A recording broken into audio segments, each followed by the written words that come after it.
Private రంగంలో పనిచేస్తున్న లక్షలాది మంది ఉద్యోగులకు కేంద్ర ప్రభుత్వం తీపి కబురు అందించింది.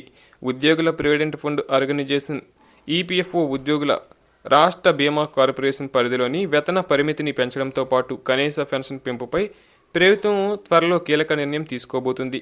దీనిపై కేంద్ర కార్మిక ఉపాధి శాఖ మంత్రి మన్సుఖ్ మాండవ్య ఈ విషయమై సానుకూల సంకేతాలు ఇచ్చినట్లు సమాచారం. ప్రైవేటు ఉద్యోగుల సామాజిక భద్రతను పెంపొందించే దిశగా కేంద్ర ప్రభుత్వం అడుగులు వేస్తుంది. దీనివల్ల జీతాలు, పదవి విరమణ ప్రయోజనాల్లో భారీ మార్పులు రానున్నాయి. ప్రస్తుతం ఈపీఎఫ్ఓ, ఈఎస్ఐ పథకాలకు వర్తించే గరిష్ట వేతన పరిమితి నెలకు 15,000గా ఉంది. పెరిగిన జీవన ప్రమాణాల దృష్ట్యా ఈ పరిమితిని 21,000కు పెంచాలని ప్రభుత్వం భావిస్తుంది. ఈ నిర్ణయం వల్ల లక్షలాది మంది అదనపు కార్మికులు ఈ పథకాల పరిధిలోకి వస్తారు. తద్వారా వారి ఈపీఎఫ్ ఖాతాలో జమ అయ్యే మొత్తం పెరుగుతుంది. అలాగే ఉద్యోగుల పెన్షన్ పథకం కింద ప్రస్తుతం రిటైర్డ్ ఉద్యోగులకు అందుతున్న కనీస పెన్షన్ చాలా తక్కువగా ఉంది. కనీస పెన్షన్ నెలకు ₹1,000 మాత్రమే.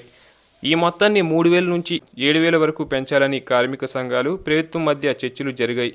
దీనిపై త్వరలోనే అధికారిక ప్రకటన వెలువడే అవకాశం కూడా ఉంది. కేవలం నగదు ప్రయోజనాలే కాకుండా ఉద్యోగుల ఆరోగ్య బీమా సంస్థ ఈఎస్ఐ సేవలను దేశవ్యాప్తంగా మరింత విస్తరించాలని ప్రభుత్వం యోచిస్తుంది. మెరుగైన వైద్య సదుపాయాలు, బీమా సౌకర్యాలు అందేలా కొత్త గైడ్లైన్స్ విడుదల కానున్నాయి. అలాగే కేంద్ర కార్మిక మంత్రిత్వ శాఖ ఇటీవల నిర్వహించిన సమావేశాల్లో కనీస వేతనం నిర్ణయించడం, పెన్షన్ పెంపు వంటి అంశాలపై సానుకూల స్పందన లభించింది. మోదీ ప్రభుత్వం త్వరలో తీసుకోబోయే ఈ నిర్ణయం ప్రైవేటు రంగ ఉద్యోగులకు ఒక జాక్పాట్ వంటిదని నిపుణులు అభివర్ణిస్తున్నారు. వేతన పరిమితి పెంపు వల్ల చేతికి వచ్చే జీతం స్వల్పంగా తగ్గినా దీర్ఘకాలంగా పీఎఫ్ పెన్షన్ రూపంలో భారీ మొత్తంలో పొదుపు చేయడానికి అవకాశం ఉంటుంది. ప్రభుత్వం నుండి వచ్చే తుది నోటిఫికేషన్ కోసం ఉద్యోగులు ఆసక్తిగా వేచి చూస్తున్నారు.